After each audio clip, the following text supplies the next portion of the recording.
Okay, this is chapter 5. We're in the fifth week, so we're on chapter 5, and this is chapter 5. This chapter is about development and socialization. Okay. One key adaptation that enabled humans to distinguish themselves from their proto chimpanzee ancestors was the ability to learn and accumulate cultural information so well.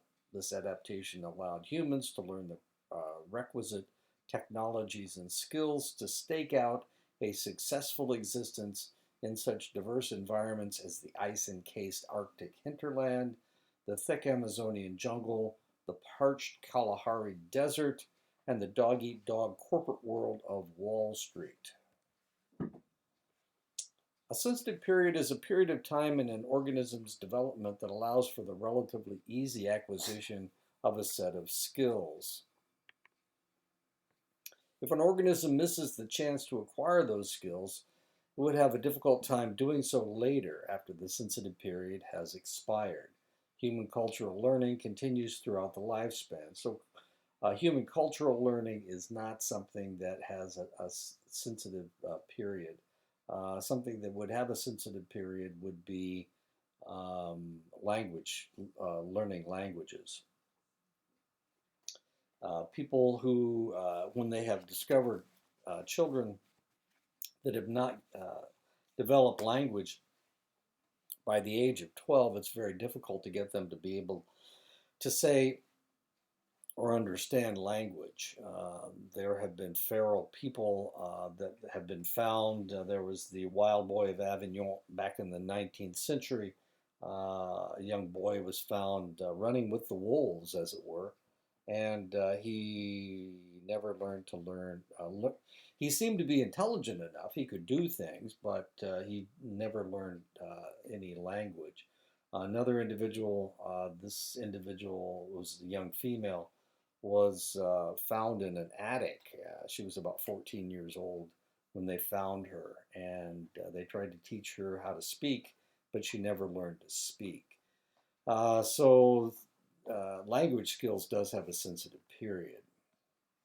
Language ability is a hallmark human characteristic, and although there are rudimentary language skills in some other species, no other species is as dependent on language skills or has as complex a language system as humans. Humans are capable of producing, recognizing, and using approximately 150 phonemes.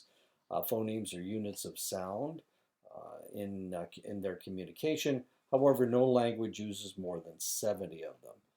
The English language, which has 26 letters, has about between 40 and 46 phonemes, depending on where you are and where you learn your English. American English has some dialects of American English have as many as 46 phonemes. The English language in England has 42. It really all depends on whether you're from the north, the south, the east, or the west as to how many phonemes you have, and whether you learn your English in Canada or in Australia or in England or the United States, of course.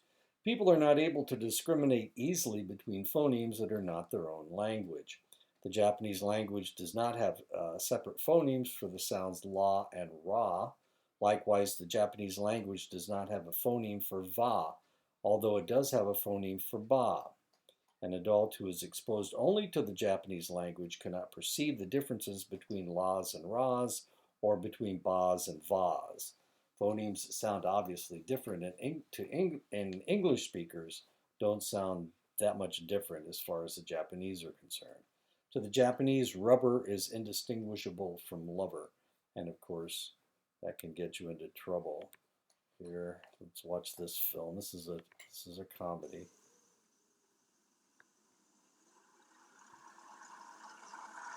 This is from The Christmas Story.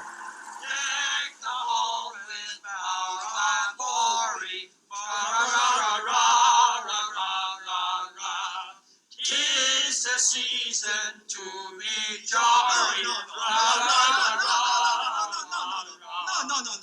Not ra ra ra ra ra la la la la la. Sing like this. Deck the halls with boughs of holly. Fa la la la la la la la la. Try again.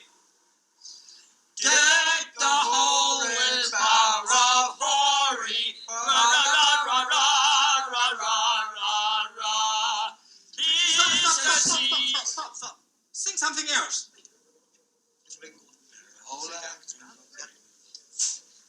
Jingle bell, jingle all the way.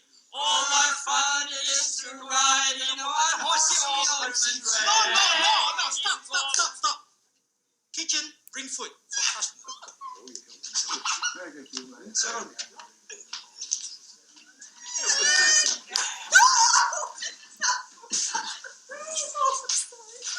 Oh, yes, it's a beautiful duck. Yes, it really is. It's but you see, What?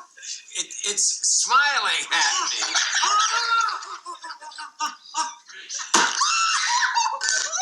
Okay. Beautiful. Yes. That Christmas would live in our memories as the Christmas when we were introduced to Chinese turkey. All was right with the world.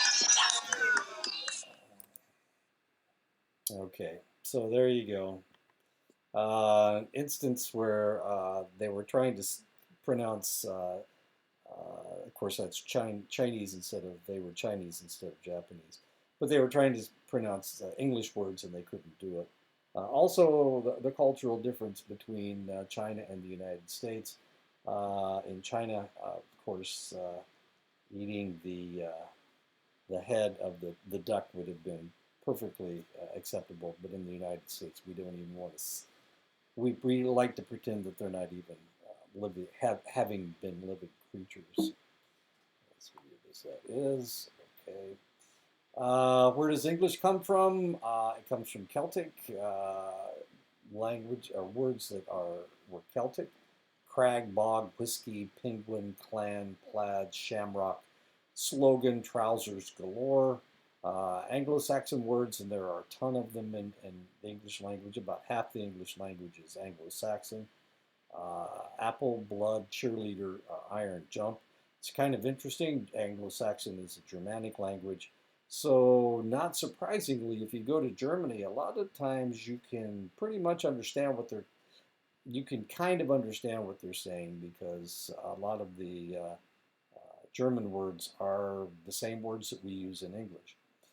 Viking words, that's a Scandinavian language. Ugly, knife, die, cake, skull, the days of the week, Monday, Tuesday, Wednesday, Thursday, Friday, Saturday, Sunday. Monday is Moon Day. Tuesday is Tuus, and I don't remember who he was. Wednesday, why in the world would you spell it like that? Thursday, I can't remember what Thursday was. Friday is Freya, and then Saturday is Saturn, and Sunday is Sunday, is the day of the sun. Latin words that come to us have agriculture, casino, bonus, and fame. About a quarter of our words are from Latin. And the French words are words that are the nicer words that we use. The French priest, infantry, money, jury, aisle, music are all from French words. I'm going to say something gross right now. I worked in medicine for 30 years, and we were always, we had to collect specimens from people, collect blood. We collected blood from them. That's blood is an Anglo-Saxon word. We collected blood from people, but we also had to collect. We had to collect samples of poop. Poop is kind of an interesting word. And we can use different words to mean the same thing, to mean excrement. Excrement, of course, is a Latin word. Feces is a Latin word. This is an acceptable word for that substance. In French, it's manure is the word for that substance. Anglo-Saxon is not only poop is not only an Anglo-Saxon word, but also the German word for it is Scheiße, which of course we translate as shit. So these are examples. This is a substance that has a word in every language that we actually use in the English language, except probably the Viking. I'm not sure what the Celtic word is, but there we go. That's if I were asking for somebody for a stool specimen, I would probably refer to it as feces, of course, because that's the Latin word, and that's and medicine uses a lot of Latin words. If I were out on the farm and I stepped in some dog excrement, I would probably refer to as dog manure or cow manure or whatever. And that would be perfectly acceptable. Of course, most of the Anglo-Saxon words. So when somebody says, pardon my French, the reality is that the word they probably used that they weren't supposed to have used, the four-letter word that they were supposed to have used, was an Anglo-Saxon word, not a French word. The French word is manure, and that's perfectly acceptable to refer to that substance. Research suggests that young infants can discriminate among all the phonemes that humans are able to produce. Native English-speaking babies of 6 to 8 months can reliably distinguish between two sounds from the Hindi language. But as they get older, they lose this ability. By the time they're 10 to 12 months old, native English speakers can no longer distinguish between two Hindi phonemes. Even 4-day-old infants already show a preference for rhythm of sounds from their own language over other languages. The reality is the child is listening to his mother speak and to some extent his father speak. Now the interesting thing is that in the womb, the baby can hear the mother, but they can especially hear the father. And the reason is because the father has a deeper voice. And the deeper voice penetrates the womb much more readily. It's just like if you were going to make a sound and somebody was underwater and you were going to make a sound that they could hear, if you made a high-pitched sound, it probably, the vibrations wouldn't be extensive enough to make it to the individual's ears. But if it was a lower sound, the vibrations are heavier, and those vibrations would make it to the individual's ears. So the reality is the baby is listening to the mother and father talk to each other, and the father's voice is actually more penetrating than the mother's voice is, because her voice is too high pitched. But the baby still hears the mother's voice, of course, and what they're listening to is the rhythm and the music of the language. And what they've done studies looking at whether newborn babies are able to distinguish their language from another language. And what they've discovered is they prefer the language that their mother and their father speak. They've done this. They've been able to determine that the father's language is also learned by the baby, depending on how often he's around, of course, when the mother's pregnant. If he's not around at all, it doesn't make any difference. But as long as he's around, then the baby will prefers that language. If he speaks a different language than the mother does, the baby will prefer both the mother's language and the father's language, as interesting as that is. This research suggests that we are biologically prepared to attend to human speech as we come into this world. We are predisposed to start picking up languages at an early age. Early in life, before puberty, our brains are especially pliable for organizing themselves in response to language input. Later on, our brains are not as flexible. Humans are better at acquiring and mastering languages early in life. I gave the age of 12. Actually, it can extend a little bit beyond that. People can learn languages as they get older. They have a difficult time pronouncing the vowel sounds.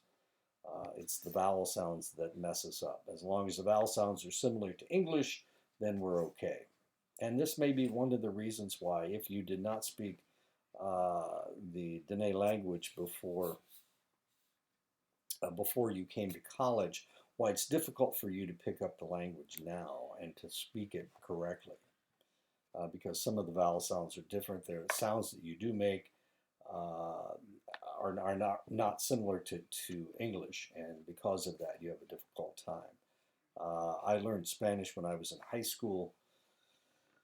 I learned to speak Spanish when I was in high school, and if I speak Spanish now to a native Spanish speaker, they know that I come from the Midwest because my accent is Midwestern.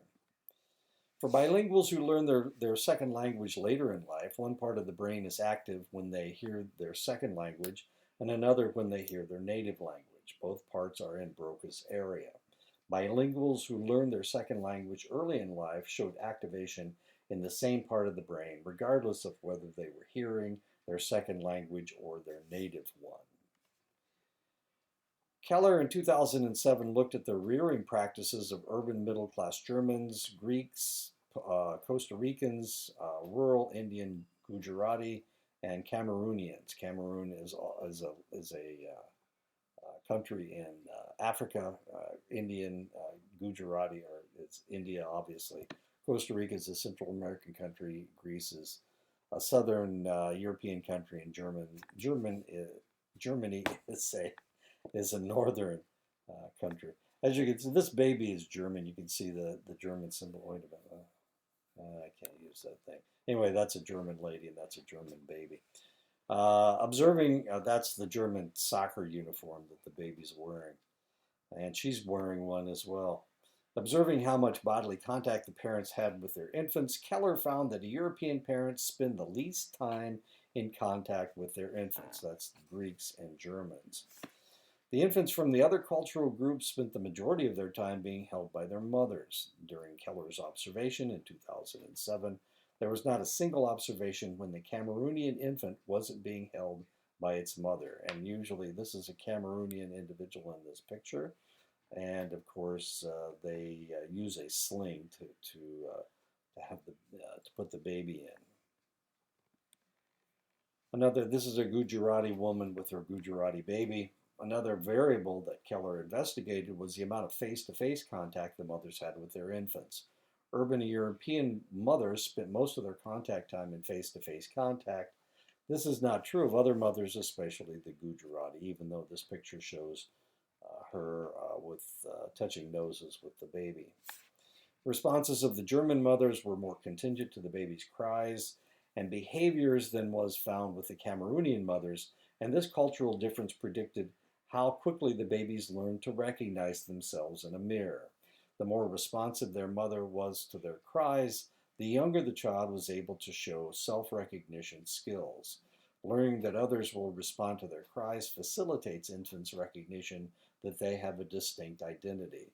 If the baby is constantly attached to the mother, then the baby thinks of itself as part of the mother, as the mother and the baby as a unit. If the baby is separated from the mother and interacts with the mother when the baby makes a noise or when the baby wants the mother to react, then it realizes that it is a separate entity from the mother. Urban European babies tend to occupy their own physical space, and they are often in face-to-face contact with their mothers, putting them in a position to interact with their mothers as separate beings, as in turn-taking conversations, and their mothers are more responsive to their individual needs. In other cultures, infants share the same physical space with their mothers. Mothers are not as likely to be in a position to interact with their infants through face-to-face contact. And of course, this is very common, as we saw before. There we have the Cameroonian mother with the baby in a sling, and here we have the Cameroonian mother with the baby in a sling once again. In some regions of Africa, the Caribbean, and India, infants receive a daily massage and an exercise regimen, such as stretching their limbs or putting them in sitting positions. These experiences shape their development, and those who receive this kind of message and exercise begin to sit on their own and walk at earlier ages than those that do not. Cultural practices, such as putting infants to sleep on their backs rather than their stomachs, can delay when children begin to crawl, roll over, or learn to stand.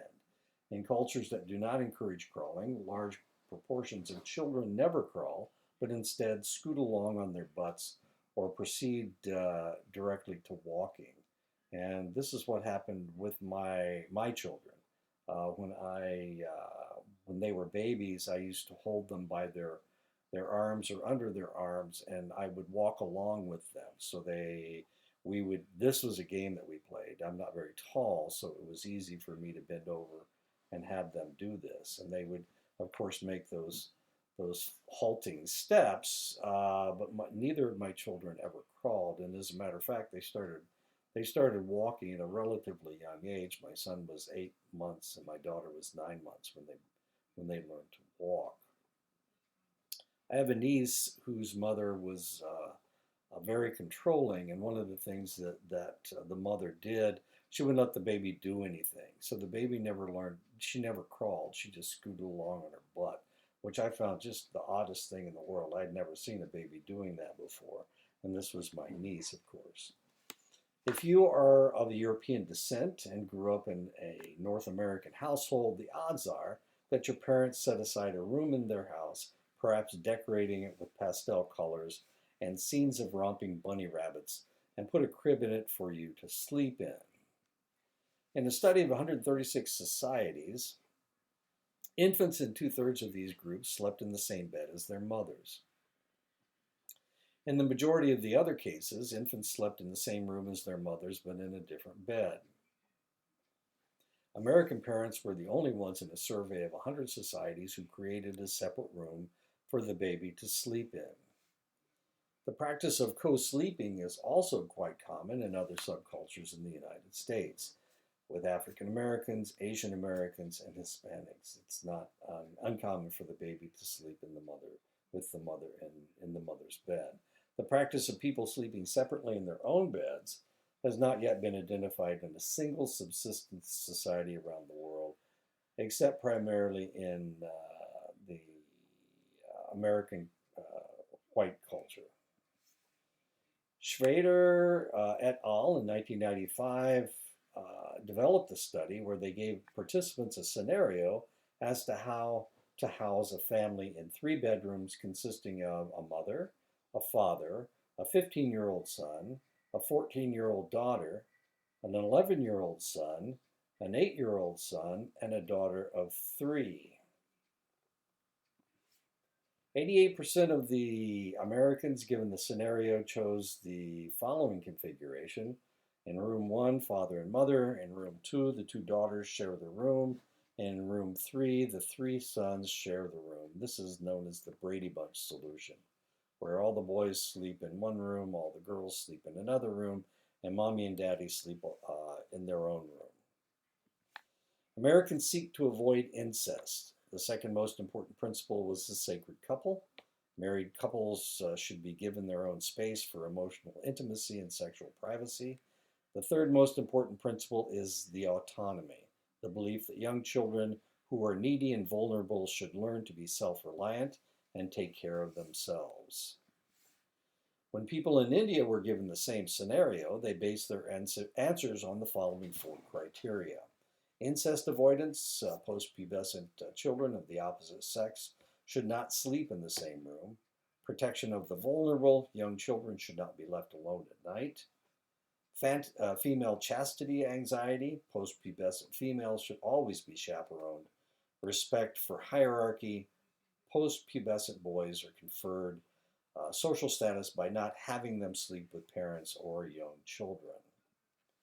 One of the most popular configurations from India involved bedroom 1, the mother and the father and the 3-year-old daughter. Bedroom 2, the 14-year-old daughter and the 8-year-old son. Bedroom 3, the 15-year-old son and the 11-year-old son.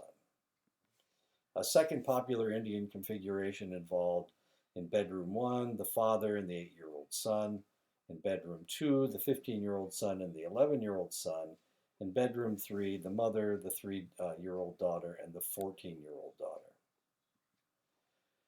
North American children live in an environment where they are by themselves from a very early age and must cry out to their parents when they have needs to be taken care of.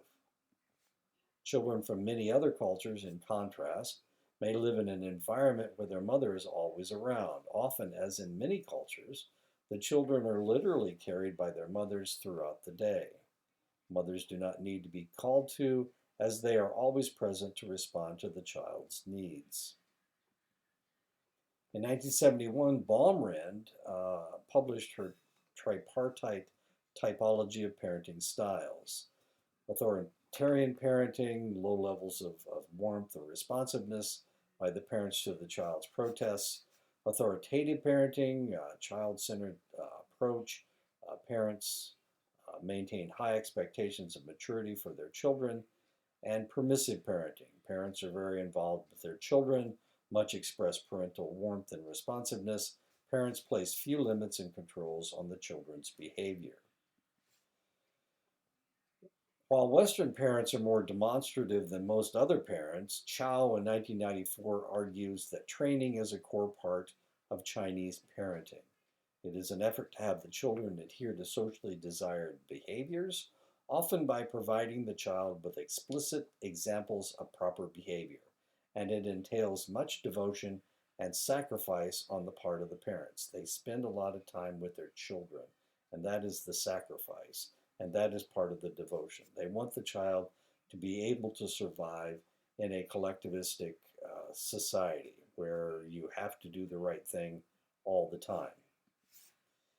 Contrary to Western findings, strong parental control has been found to be associated with increased family cohesion, perceived parental warmth, and acceptance, and better academic achievement in China, Japan, and Korea. And for this reason, we talk about tiger moms, the Chinese tiger moms.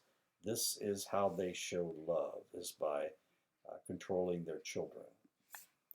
European American high school students viewed any pressure by their mother to be largely negative and indicative that they didn't feel supported by their mother. Asian American high school students didn't view maternal pressure in negative terms. So there's a difference. There's a difference between East Asian and European Americans. When Asian American students reflected on their mother pressuring them to work hard on a task, they were more motivated to complete a task on their own. Japanese adolescents even feel rejected by their parents when they experience only little parental control and a broader range of autonomy. So they want to be controlled. They see that as the parents showing love. However, authoritarian parenting styles are defined by Baumrind in 1971, have been found to be associated with more stressed mothers. This is from a study by Sue and Heine in 2012, and to lead to increased psychological maladjustment among children across a variety of both Western and non-Western cultures, including the Chinese. And this was found in two different studies, Kin, Pomerantz, and Wang in 2009, and Sorkabi in 2005. In general, children are less happy with strongly controlling parents, and this effect is found across many cultures. There are obvious differences between the parenting philosophies of North American and Chinese parents. North American children come to learn that they are independent agents to which their mothers respond, whereas the Chinese children learn that they are relational beings who need to respond to their mothers. North American mothers are more likely to discuss their child's successes and positive emotional experiences with them, thereby emphasizing what the child is able to accomplish. Chinese mothers are most likely to call attention to their child's mistakes and transgressions, thereby elaborating on how the child needs to change to fit in better. And this is research by Miller, Wiley, Fung, and Liang in 1997, and Wang in 2001. Around the age of 18 months, young children enter a period of accelerated word learning when their vocabularies begin to increase dramatically. A great deal of research has indicated that this increase in vocabulary is not distributed equally across all different forms of words. The first words that children learn are nouns. So in English, we learn nouns because English is kind of a different language than most other languages. In English, we learn ball, car, doggy. These are the first words that children will utter. Mommy, daddy, those kinds of things. Their favorite toy, whatever. There's a great deal of evidence that North American children tend to learn nouns much quicker than verbs. Chinese children are found to use more verbs than nouns. There is no noun bias among Korean toddlers. The structure of English is such that nouns tend to come in rather salient locations, such as at the end of sentences. East Asian languages, such as Japanese and Korean, tend to place verbs in salient positions at the end of sentences. Unlike in English, the Chinese, Japanese, and Korean languages allow for nouns and pronouns to be dropped when the context is clear. So the most important words in Asian languages are the verbs, and in English, it's the nouns. The nouns are the first words in most sentences. Westerners tend to perceive the world in a more analytic fashion, seeing objects as discrete and separate, whereas East Asians are more likely to perceive the world in holistic terms, stressing the relations between objects. It is plausible that the cultural differences in noun bias reflect this difference in thinking about the world. Japanese toddlers have been shown to make fewer demands on their parents than their American counterparts and are less likely to assert their disobedience. Those occasions when Japanese toddlers do act unruly tend not to be viewed as signs of blossoming individuality, as it would be in the United States, but rather as indicators of their immaturity. So they see rebellion, they see unruliness as an act of being immature. I'm sorry, and in the United States, it would be seen as the child trying to be autonomous or individualistic. The developmental goal embraced by Japanese parents is much less a desire to see their children learn how to individuate and assert themselves than it is for them to learn how to accommodate to others and to become part of a harmonious social group. Now you have to remember, in Japan is a very, very, very crowded place, and because of that, the individual has to learn how to get along with the people that they're close to, not just their family but also their neighbors. In the United States, of course, we have wide open spaces, so it's easier for people in the United States and in the old world to be more individualistic. We don't have to get along with people. Many cultures demonstrated tendencies for adolescents to act in the rebellious ways familiar to the West. However, this was by no means universal. Rather, expectations for such antisocial behaviors were present in only 44% of societies with respect to boys and in only 18% of societies for girls. The majority of cultures studied did not expect adolescents to behave especially disobediently. The notion that adolescence is universally associated with violence received little support. Rather, only 13% of societies expected adolescent boys to occasionally be violent, and only 3% of societies had such expectations for girls.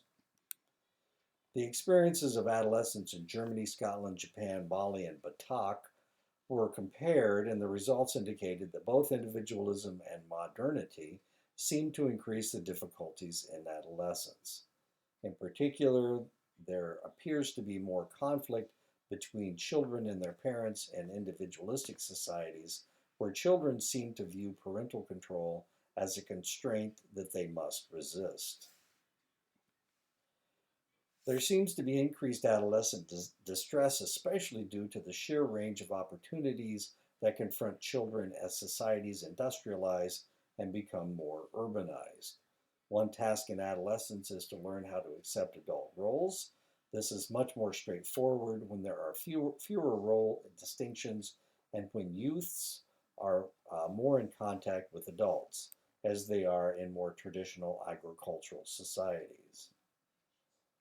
The number of choices has continued to grow, which has lengthened the period of adolescence, sometimes referred to as failure to launch or emerging adulthood. Sorry, childhood.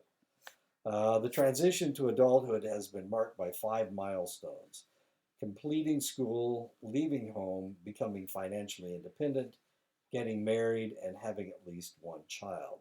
Now you have to remember that I grew up in the 60s, and I graduated from high school in 1967. Now, of course, these are the 5 milestones that everybody was looking for: completing school, leaving home, becoming financially independent, finding a job, getting married, having at least one child. When I graduated from high school, the expectation was that the men would go work in the factories, and they would marry their high school sweethearts. And they would start having a family almost right away. That was the expectation. So as soon as you found a job, you graduated from high school, and then you found a job, and then you left home, and then you got married to your high school sweetheart, and of course you got pregnant almost right away. That was the expectation. In the United States in 1960, 77% of women and 65% of men had passed all 5 milestones by the age of 30. It was very rare for for a woman, not to have a child right out of high school. That's what happened with my first wife and I. She had a child right out of high school, and we got married, and of course we moved out of my parents' house. She moved out of her house, and I hadn't really been back since. In 2000, fewer than half the women and less than one-third of the men had done so by this age. By age 30, and of course, by the time I was 30, I'd been married 3 times, and I had 2 kids, and I'd been to war, and anyway. So in 2000, of course, things are a lot different. Parents are wanting their children to stay with them for an extended length of time. East Asian children spent more days in school, 240 days per year in Japan versus 180 days per year in the United States. Part of this has to do with the fact that the Asians go to school on Saturday. The only day they take off is Sunday, so that's 6 days a week. A greater percentage of class time is devoted to math education in the Asian school day than in the American. Asian teachers spend a greater percentage of time lecturing in the classroom compared with their American counterparts, 90% in Taiwan compared to 46% in the United States. Asian math lessons, approximately 80% of the examples were real world in Japan, compared with about 10% of examples in American classes. So we're just doing problems, and they're reading and understanding word problems. They have a lot more word problems than we do in the United States. Asian teachers assign more homework to students. Fifth graders in the United States had less than half as much homework assigned to them as Taiwanese students. Asian parents seem to view education as more central to their children's lives than American parents do. Asian parents are more likely to provide their children with a desk. As weird as that sounds, so this is where you do your homework.